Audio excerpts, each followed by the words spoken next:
So we were lucky enough to receive a Phase 2 grant from the Gates Foundation. It's $1 million, which is a very sizable gift from the Gates Foundation, and we're pursuing a really unorthodox, outside-of-the-box approach to an HIV vaccine. One that doesn't target the virus itself, but one that targets a surrogate marker of infection. So conventionally, vaccines work by targeting the virus itself. And the problem with HIV is that it has such a high mutation rate that once you do that, the virus simply mutates away from that response.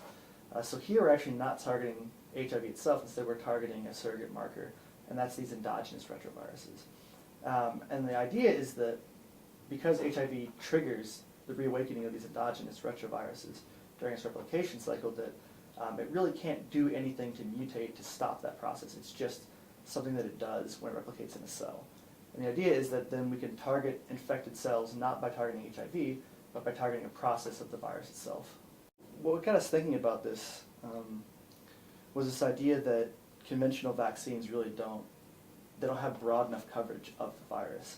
And so we started reading the literature, both in cancer and in HIV. People have found that these things called endogenous retroviruses, which are just sort of these fossil remains of old retroviruses like HIV that we carry in our genome, lie dormant until you get infected with an exogenous retrovirus like HIV, and then they reawaken because it's sort of a distant cousin of HIV. We sort of think of it like War of the Worlds, when they come down and reawaken those machines that are in the ground. And so we began to think, could we actually target that with the vaccine? And so we started looking in our animal model, and sure enough we found some immune responses. And that's what actually led up to this Phase 2 larger grant to test this concept on a bigger scale.